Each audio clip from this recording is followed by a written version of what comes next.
Oh, hello friends, and welcome to the channel. This is my CNC 35 that I've been working on slowly. If you're new to the channel, you might not have seen this little mini series I just posted where I did a big blast around the east end of the lake.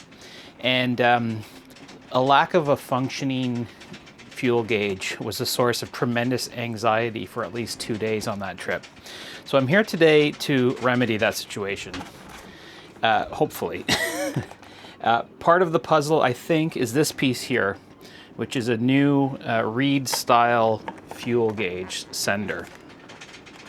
So I think what's in there right now is the one that kind of floats on a levered arm like this. This is the style where it's a Reed that goes straight up and down.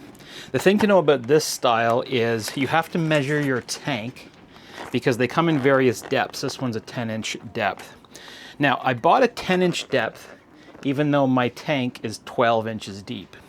Why did I do that? Well, I did that so that when this little float is at the very bottom and is reading empty on my gauge, I should still have, 4 gallons of fuel, which will give me a range to get home in a pinch. So this is just some may not agree with this, but this is foolproofing in my view, and you're looking at the fool right now. So that's the idea. First things first though, we're going to test out, I did run some wires from the existing gauge, and there's a way that you can test to see whether it's working, and that's by testing the lead that's coming to the sender and the negative return. If you touch those together, in theory, your fuel gauge should go full, because that means there's no resistance. And that's the way this works. The higher this little float goes, the less the resistance goes. There's more resistance the farther it's away, and that causes the needle to go down. At least I think that's right. So I'm going to unhook those wires, we're going to turn it on, and we're going to test that theory by touching those two things together. Now, if it comes back as zeros, then that tells me that the fault is probably actually the gauge and not the sender. I still kind of want to switch to this thing anyways, because I like the idea of defeating my own incompetence by having more gas or diesel in the tank than I thought I had. So if that is of any interest to you, follow along and let's see if we can't fix this problem. Okay, if you're a regular viewer of the channel, you will be familiar with this space that I have found myself in. This is the main portside locker. This is how I access everything, including the ass end of the motor, transmission, and for the purposes of today, the tank. So my challenge will be to firstly disconnect these screws, this one and this one, and then I'm going to touch those wires together with the ignition engaged, and we're going to see what happens. Okay, so for the first test, I'm going to need you to keep an eye on this gauge for me, because I have to go down below to touch the cables together. Actually, I'll just show you. All I'm going to do is touch those together like that with the ignition engaged, and that should, according to people who know about such things, cause that to jump. So let's see.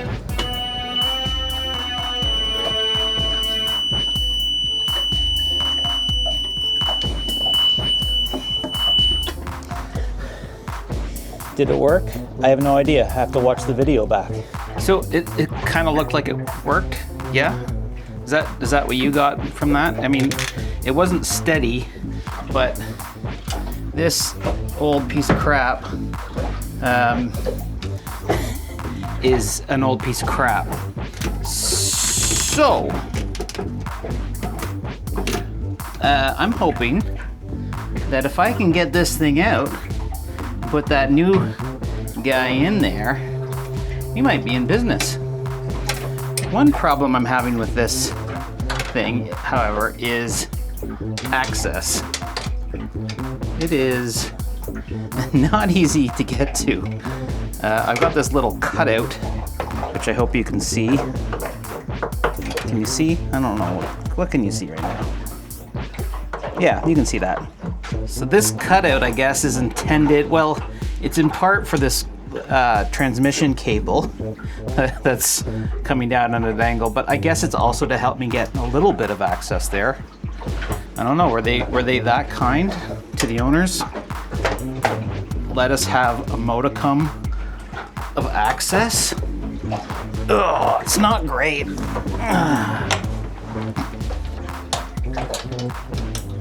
In other news, even my smallest 7mm wrench is too big for the nuts that I used.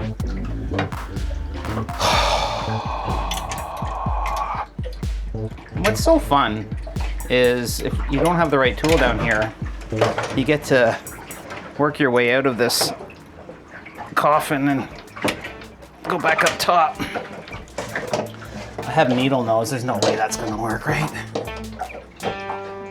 No, that's not happening. Okay, up I go. Okay, sometimes there's only one tool for the job.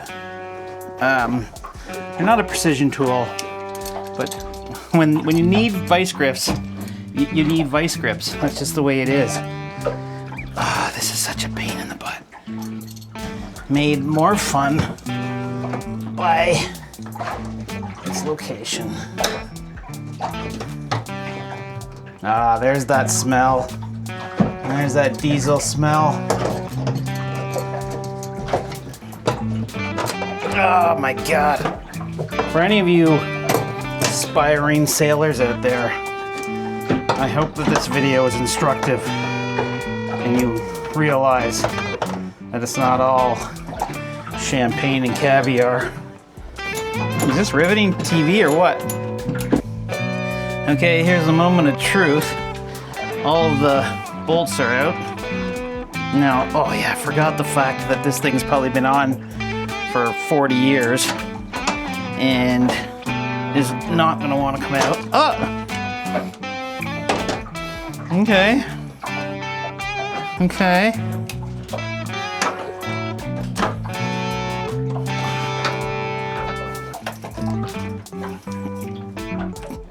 Ta-da. Okay, so here is the old jalopy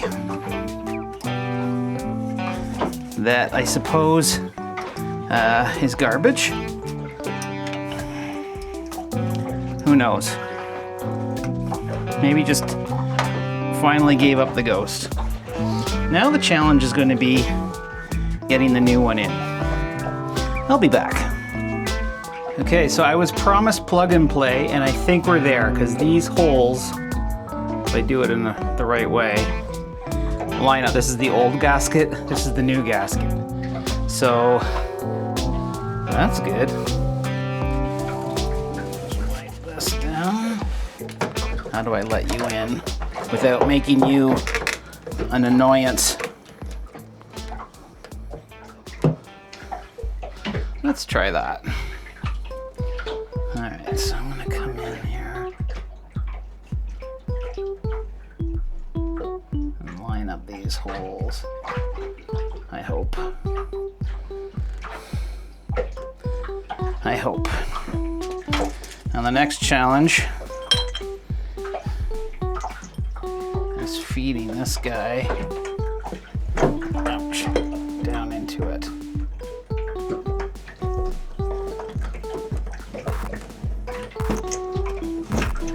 Okay, so far so good, I have to say. Let me open up a screw. They gave me new screws, which, again, assuming that this is all plug and play. I don't know if it is plug and play, you know? Well, maybe it is. I don't know, we'll see. We'll see if I can get this to go in a hole here. Those holes line up. Yes or no?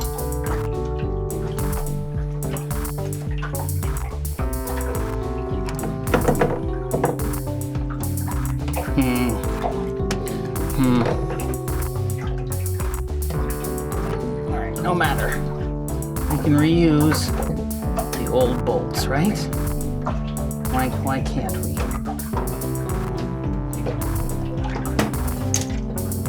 Okay. One more, the most awkward one.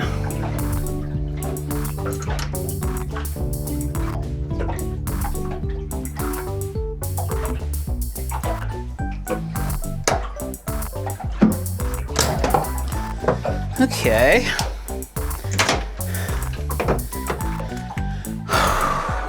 Okay, I'm gonna tighten those up, and then I'm gonna have to splice on new connectors because this is the push pin style connector. So I'm going to take care of that. And then, yeah, we're off to the races, I guess. Why not? Okay, I think it's all hooked up. I've got everything supposedly as it should be. But of course, let's do the test together. 1, 2, 3.